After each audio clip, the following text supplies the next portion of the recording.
و روینہ فی تاریخی بغداد للخطیب القطانی، اور ہم نے روایت کیا تاریخ جو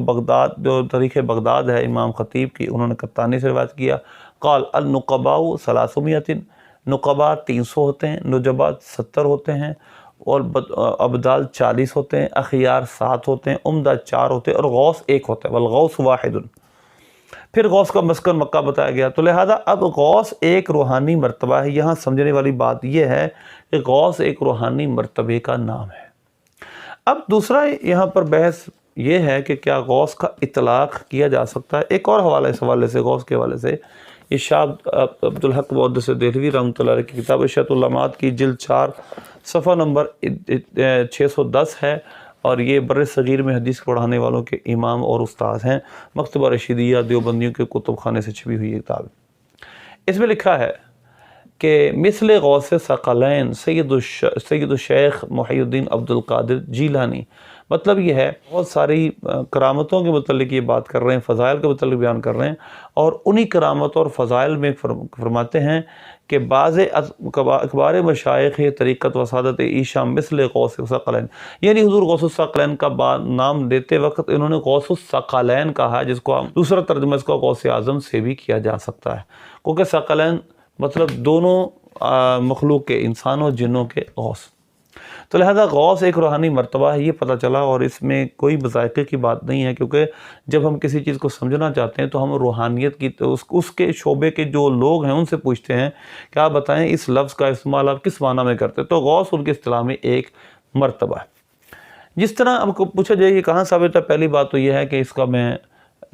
کچھ ثبوت بھی بعد میں پیش کروں گا، لیکن ایک بات سمجھنے والی وہ یہ ہے کہ آپ حدیث میں محدث کا لفظ بولتے ہیں، حدیث کو صحیح کہتے ہیں، ضعیف کہتے ہیں، آپ حدیث کے مسلم مرتبے بیان کرتے ہیں، محدثین کے مختلف مراتب آپ بیان کرتے ہیں، کسی کو حاکم کہتے ہیں، کسی کو آپ کوئی لقب دیتے، کسی کو کوئی لقب، کیا یہ سارے القابات حدیث سے ثابت ہیں؟ یقیناً نہیں۔ تو آیا جو آپ کے موقف کے خلاف ہو، جس کو آپ آج نہیں ماننے کے لیے تیار نہیں ہیں، صرف اس پر دلائل کیوں مانگے جاتے ہیں؟ اس پر دلائل کیوں نہیں مانگے جاتے جو خود آپ بھی مانتے ہیں، حالانکہ آپ پہلے آپ کے بڑے بڑے مانتے رہیں؟ تو لہذا اس وجہ سے پہلی بات تو یہ ہے کہ کیونکہ روحانیت میں لوگ جب گئے، انہوں نے مرتبے پائے، تو انہوں نے اپنے حساب سے کچھ چیزیں سمجھنے کے لیے کچھ مرتبے مقرر کیے، جس طرح ہم فقہا، مفسرین، محدثین، حاکم مختلف مرتبے مقرر کرتے ہیں دین کے کاموں کو سمجھنے کے لیے۔ اب تھوڑا سا ہم آگے چلتے ہیں کہ غوث کا لفظ حدیث میں بھی استعمال ہوا ہے۔ سب سے پہلے صحیح بخاری کی 2 حدیثیں میں آپ کے سامنے پیش کرتا ہوں۔ صحیح بخاری کی ایک تو حدیث نمبر ہے، یعنی غیر اللہ کو غوث کہنا جائز نہیں، یہی ان کا فتویٰ ہے ہم پر، تو میں آپ کو غیر اللہ کے لیے کچھ غوث کے اور غواص وغیرہ کے لفظ دکھا دیتا ہوں۔ بخاری شریف کی حدیث نمبر 1475 ہے، یہ شفاعت کی حدیث مشہور حدیث ہے۔ سیدنا عبداللہ بن عمر رضی اللہ عنہما روایت کرتے ہیں کہ جب سورج قریب آ جائے گا، قیامت کا دن ہوگا، تو کذالک استغاثوا بآدم بینہم، کذالک اسی حالت میں سب تمام اولاد آدم ہوگی، استغاثوا بآدم، وہ آدم علیہ السلام سے مدد مانگیں گے، ثم بموسیٰ، پھر موسیٰ علیہ السلام سے مدد مانگیں گے، ثم بمحمد، پھر حضور سے مدد مانگیں گے۔ تو استغاثوا غوث سے ہی بنا ہے، یعنی حضور کو بھی اپنا غوث مانیں گے، آدم علیہ السلام کو بھی اپنا غوث مانیں گے، موسیٰ علیہ السلام کو بھی اپنا غوث مانیں گے۔ تو قیامت کے دن بھی ہمیں اللہ کے نیک بندوں کو غوث ماننا پڑے گا، مددگار ماننا پڑے گا، اس کے بغیر ہمارا گزارا نہیں۔ ایک اور روایت جو اسی صحیح بخاری میں ہے، اس کا نمبر 3364 ہے۔ روایت یہ ہے حضرت حاجرہ رضی اللہ تعالیٰ حضرت اسماعیل علیہ السلام کے پانی لینے کے لیے دوڑ رہی تھیں، پانی تلاش کر رہی تھیں، یکدم آپ نے کچھ سنا اور آپ نے وہاں رک کر فرمایا قد اسمعت ان کان عندک غواث، اگر تمہارے پاس کوئی مدد ہے تو دو۔ غواث غوث سے ہی بنا ہے، اگر تمہارے پاس کوئی مدد کرنے کے لیے ہے تو ہمیں دو۔ تو غواث غوث سے بنا مطلب یہ ہے کہ تم اگر کوئی مدد کر سکتے ہو تو مدد کرو۔ تو غوث کا لفظ غوث سے ہی بنا ہے، جس کا غواث سے ہی غوث بنا ہے، جس کا مطلب مدد ہوتا ہے، مددگار کرو، یعنی غواث بنا مدد اور غوث بنا مددگار۔ تو لہذا اس میں کوئی مذائقے کی بات نہیں ہے، فرق صرف اتنا ہے کہ ہم جب مخلوق کو مجازی طور پر غوث مانگتے ہیں، اللہ کی عطا سے مانگتے ہیں، تو یہ بالکل بھی شرک کی بات نہیں۔ ایک اور غوث کے لفظ پر دلیل یہ میرے سامنے مسند امام احمد ہے، اس کی حدیث نمبر 17900 ہے۔ اس میں حضرت عیسیٰ علیہ السلام کی آمد کا تفصیلی ذکر ہے، اور ایک جگہ لفظ یہ ہے آ کر کہ بینہم کذالک اذ نادی منادی من السحر، سحری کے وقت کوئی ندا دے گا، یا ایھا الناس اتاکم الغوث، کہ اے لوگو تمہارے پاس غوث آ گیا، مددگار آ گیا، عیسیٰ علیہ السلام تشریف لے آئے۔ تو عیسیٰ علیہ السلام کو بھی اس حدیث پاک میں غوث کہا گیا۔ اب اگر کوئی کہے کہ یہ غوث کی یہ حدیث ابھی آپ نے بیان کی، اس کی سند ضعیف ہے، تو کوئی مسئلہ نہیں، ہم ایک مضبوط مضمون بنا رہے ہیں، اس میں صحیح حدیثیں بھی ہو سکتی ہیں، ضعیف بھی ہو سکتی ہیں، کئی مضمون مل کر مختلف روایتیں، مختلف حدیث صحیح بخاری میں بھی غوث کا لفظ آیا، استغاثوا بآدم، اور حل اندہ کا غواث، اور یہاں بھی اتاکم الغوث کا لفظ آیا۔ تو یہ صحیح اور ضعیف مل کر ایک مضبوط اور پکا مضمون بنا رہی ہیں، ہم ایک مضمون قائم کر رہے ہیں کہ اس مضمون میں ثابت یہ کیا جا رہا ہے کہ غیر اللہ کو غوث کہنے میں کوئی مذائقہ نہیں ہے، جبکہ مطلب کیا ہو، مطلب یہ ہوئی اللہ کی عطا سے غوث۔ اس کی دلیل ایک اور میں آپ کے سامنے پیش کرتا ہوں، یہ حاجی امداد اللہ مہاجر مکی دیوبندیوں کے جو بڑے بڑے ان کے علماء ہیں، ان کے پیر ہیں، یہ اپنی کتاب کلیت امدادیہ کے صفحہ نمبر 84 پر لکھتے ہیں، اور یہ مطبوعہ ہے دارالاشاعت، کہ اگر کوئی وظیفہ یا شیخ عبد القادر جیلانی آپ کے سامنے چل رہا ہے، یا شیخ عبد القادر شیء للہ کا، لیکن اگر شیخ کو، یعنی مطلب یہ ہے کہ یہاں پر معلوم ہو گیا کہ حکم وظیفہ یا شیخ عبد القادر جیلانی، پیچھے روایت یہ ہے کہ عین یا عباد اللہ، یہ بالاتفاق جائز ہے، اور اس کے بعد کہتے ہیں کہ اس سے یہ وظیفہ بھی پتہ چل گیا کہ یا شیخ عبد القادر جیلانی شیء للہ، یہ جائز ہے، لیکن اگر شیخ کو متصرف حقیقی سمجھے تو منجر الی الشرک ہے۔ اصل میں ہم بالکل بھی ہم شیخ کو، پیر کو متصرف حقیقی نہیں سمجھتے، متصرف مجازی سمجھتے ہیں، ہم سمجھتے ہیں کہ وہ اللہ کی عطا سے ہماری مدد کر سکتے ہیں، اللہ کی عطا کے بغیر نہیں، اور متصرف حقیقی صرف اللہ کی ذات ہے۔ تو لہذا اگر متصرف مجازی مان کر یا شیخ عبد القادر جیلانی کا وظیفہ کیا بھی جائے، آپ کو ایک ڈیزگنیشن سے ہٹ کر بھی آپ کو مددگار بھی تسلیم کر لیا جائے، تو بھی یہ کوئی شرک کی بات نہیں ہے، جبکہ آپ کو متصرف حقیقی نہ مانا جائے، آپ کو حقیقی مددگار نہ تسلیم کیا جائے،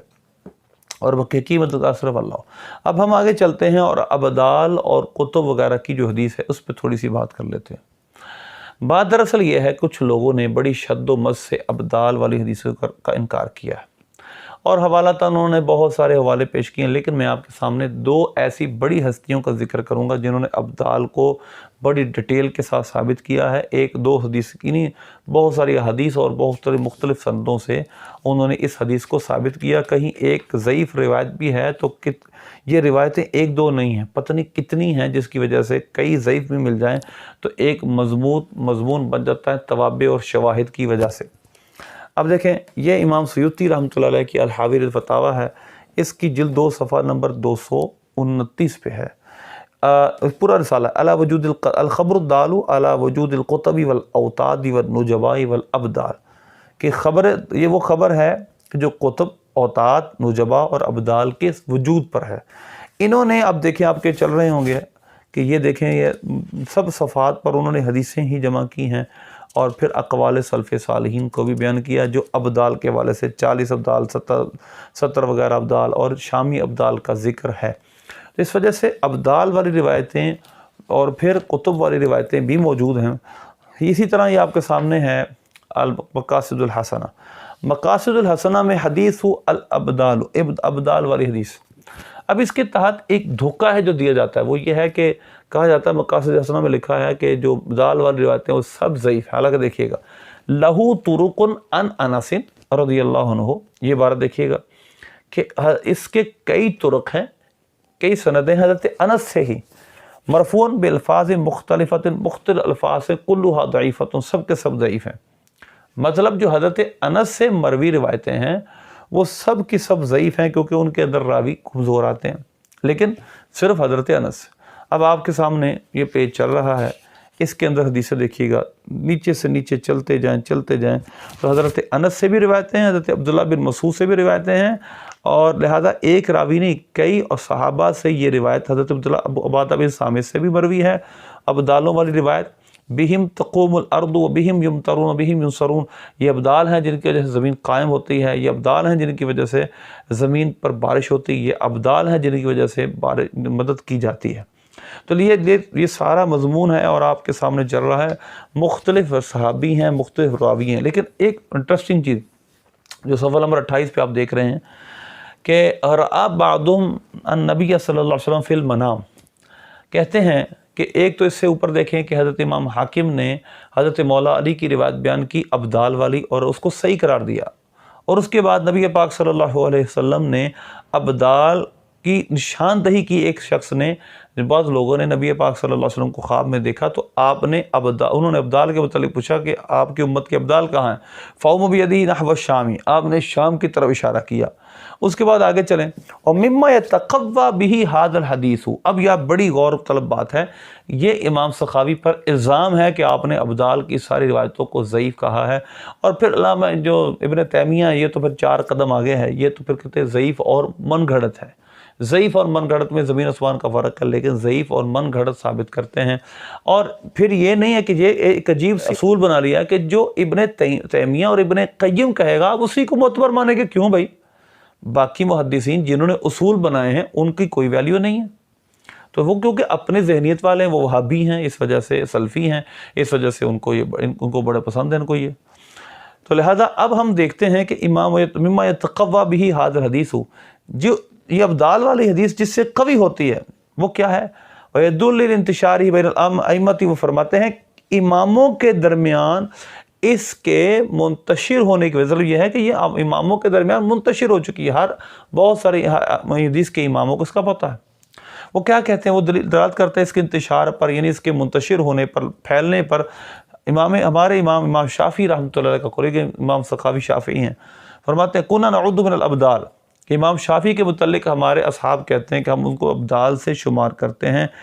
امام بخاری تک کا قول لکھا ہے، وقول بخاری فی غیرہ،